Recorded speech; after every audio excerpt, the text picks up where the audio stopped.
Hello students, Shrimati मोहनी देवी Tapadia girls college Jaswantgarh के इस YouTube channel पर आप सभी का हार्दिक स्वागत है। हम पढ़ रहे हैं इनकम टैक्स और इनकम टैक्स में हम पढ़ रहे हैं सैलरीज, वेतन।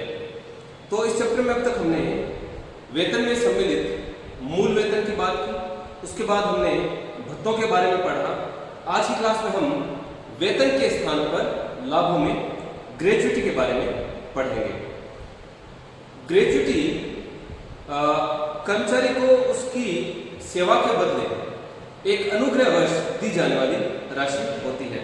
जब कोई कर्मचारी सेवानिवृत्त होता है तो जो उसका नियोक्ता है, जो उसका एम्प्लॉयर है, वह उस कर्मचारी को उसकी द्वारा जो गत वर्षों में उस कर्मचारी के द्वारा जो सेवा दी गई है उसके बदले अनुग्रहवश एक राशि प्रदान करता है, जिसे ग्रेच्युटी कहते हैं।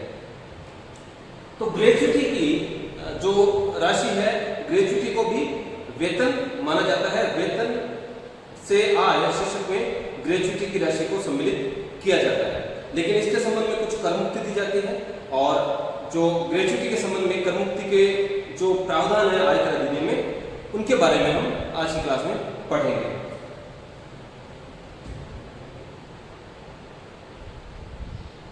ग्रेच्युटी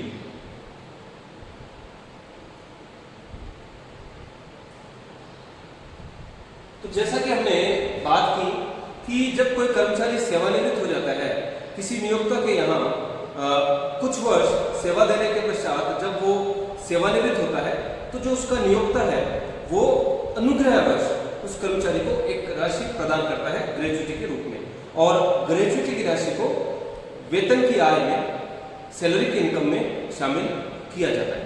तो ग्रेच्युटी की जो राशि दी जाती है उसमें से कुछ राशि करमुक्त कर दी जाती है। उसके संबंध में जो प्रावधान है आयकर अधिनियम में, उसके बारे में हम आज की क्लास में पढ़ेंगे। तो ग्रेच्युटी, अगर ग्रेच्युटी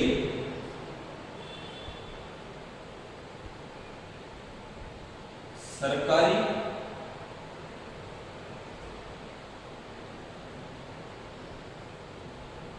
स्थानीय सत्ता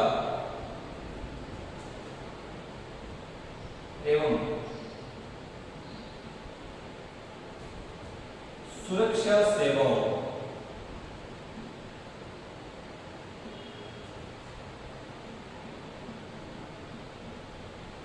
के सदस्यों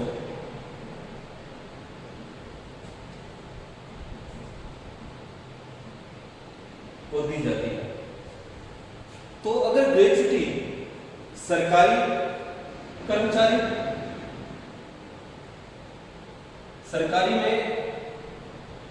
सरकारी कर्मचारियों में केंद्र और राज्य सरकार दोनों कर्मचारी सम्मिलित होते हैं। स्थानीय सत्ता यानी कि नगर पालिका, नगर परिषद, नगर निगम आदि। तो इस प्रकार की जो अथॉरिटीज हैं, जो संस्थाएं हैं, नगर पालिका, नगर निगम, नगर परिषद, ये स्थानीय सत्ता, लोकल अथॉरिटी कहलाती है। तो सरकारी कर्मचारियों में केंद्र और राज्य दोनों कर्मचारी सम्मिलित हैं। स्थानीय सत्ता में जो स्थानीय संस्थाएं हैं, जो लोकल अथॉरिटीज हैं, उनके कर्मचारी शामिल हैं। और सुरक्षा सेवाओं में जो सेना के जो सदस्य हैं, जो सुरक्षा, अलग अलग जो नौकरियां हैं, अलग अलग जो सेवाएं हैं, सुरक्षा सेवाएं, उनके कर्मचारी शामिल किए जाते हैं। तो अगर ग्रेच्युटी केंद्र सरकार, राज्य सरकार या स्थानीय सत्ता के कर्मचारियों को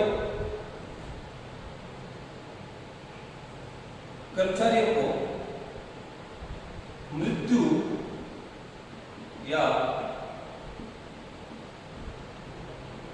सेवानिवृत्ति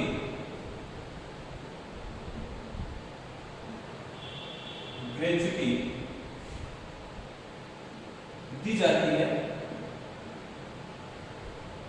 तो ऐसी ग्रेच्युटी पूर्णतया कर मुक्त होते हैं।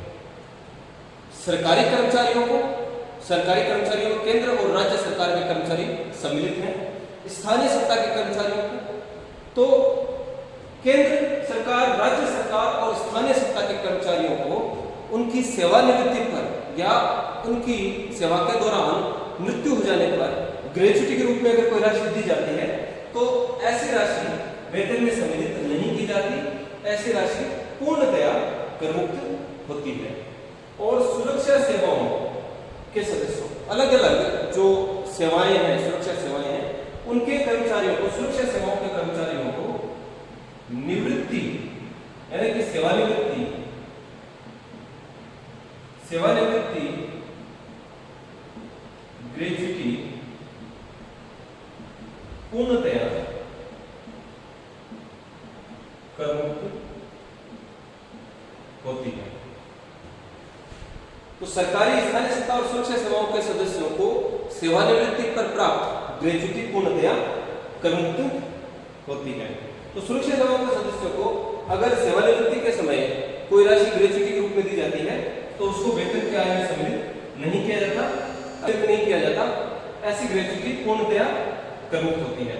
तो केंद्र सरकार, राज्य सरकार और स्थानीय सत्ता के कर्मचारियों को मृत्यु पर या सेवानिवृत्ति पर प्राप्त ग्रेच्युटी पूर्णतया करमुक्त होती है और सुरक्षा सेवाओं के सदस्यों को सेवानिवृत्ति पर प्राप्त ग्रेच्युटी पूर्णतया करमुक्त होती है।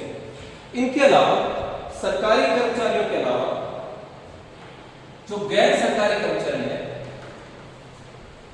उनको प्राप्त ग्रेच्युटी की राशि कर योग्य होती है, लेकिन कुछ राशि करमुक्त की जाती है। तो उसके संबंध में क्या प्रावधान है उनकी बात हम अब करेंगे। तो पहला हमने बात करी सरकारी, स्थानीय सत्ता और सुरक्षा सेवाओं के सदस्यों को प्राप्त ग्रेच्युटी के बारे में।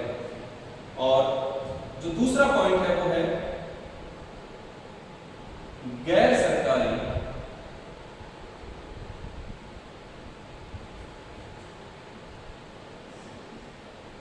कर्मचारियों को प्राप्त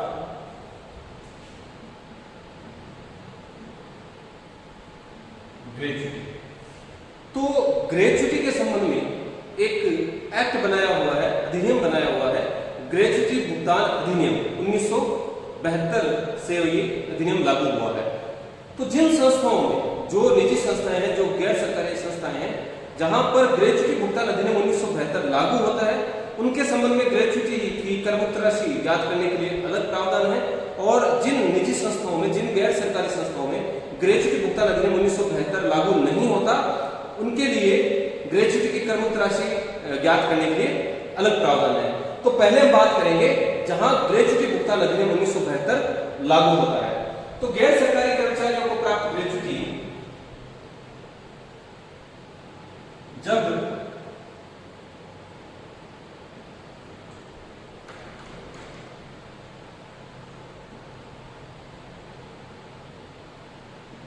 ग्रेच्युटी भुगतान अधिनियम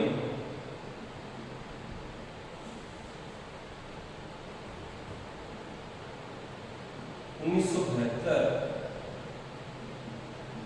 लागू हुआ। अब ग्रेच्युटी भुगतान अधिनियम 1972 लागू कहां होता है?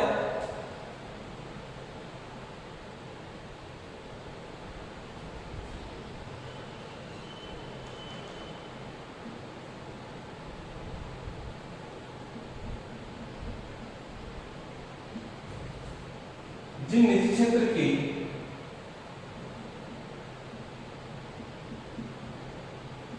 संस्थाओं में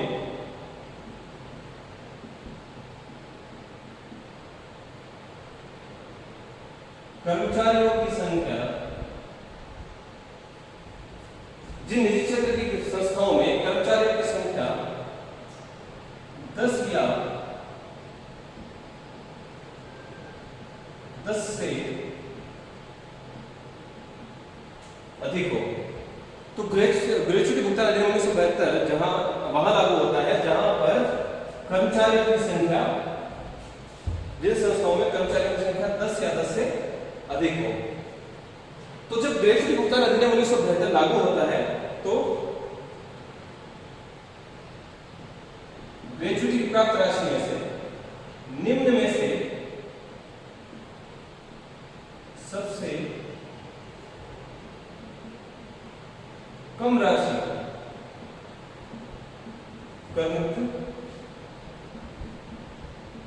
होगी। पहली है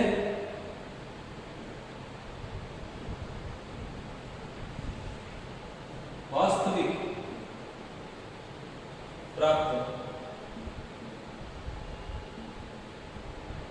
ग्रेच्युटी की राशि। दूसरा है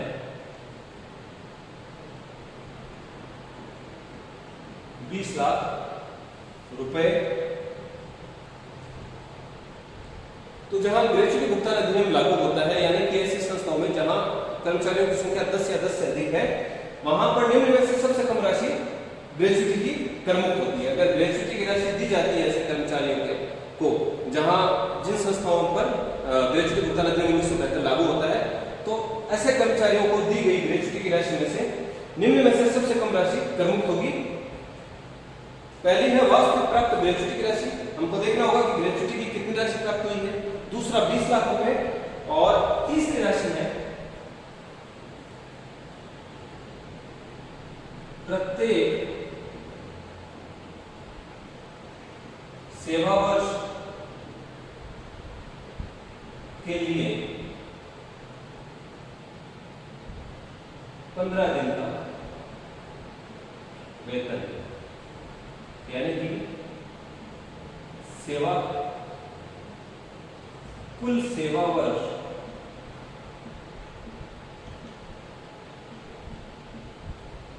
इंटू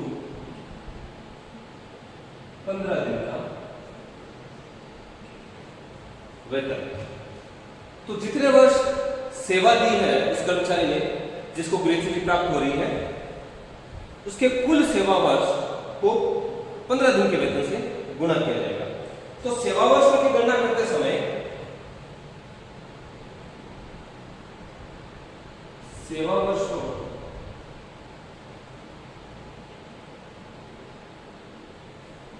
की गणना करते समय 6 माह से अधिक अवधि को 1 वर्ष मान लिया जाता है। तो जब सेवा वर्षों की गणना की जाती है, कुल सेवा वर्षों की गणना की जाती है, तो 6 महीने से अधिक अवधि को 1 वर्ष मान लिया जाता है। उदाहरण के तौर पर अगर किसी कर्मचारी ने 10 वर्ष 7 माह जब वह रिटायर हुआ, तो जब उसकी नौकरी के वर्षों की गणना की गई कि उसने कितने वर्ष नौकरी की, तो अगर 10 वर्ष और 7 महीने नौकरी की है तो 11 वर्ष उसके सेवा वर्ष मान लिए जाएंगे। तो जब हम 15 दिन के वेतन, प्रत्येक सेवा वर्ष के लिए 15 दिन के वेतन की गणना करेंगे, तो कुल सेवा वर्ष उसके 11 वर्ष माने जाएंगे। जहां पर ग्रेच्युटी भुगतान अधिनियम 1972 लागू होता है, वहां पर 6 माह से अधिक अवधि को 1 वर्ष मान लिया जाता है। तो अगर किसी कर्मचारी ने 10 वर्ष 7 महीने नौकरी करी है, तो उसके 11 वर्ष मान लिए जाएंगे, कुल सेवा वर्ष 11 वर्ष माने जाएंगे। तो 11 वर्षों के लिए प्रत्येक वर्ष के लिए 15 दिन का वेतन दिया जाएगा। और 15 दिन का वेतन कैसे कैलकुलेट किया जाएगा? 15 दिन का वेतन अंतिम आहरित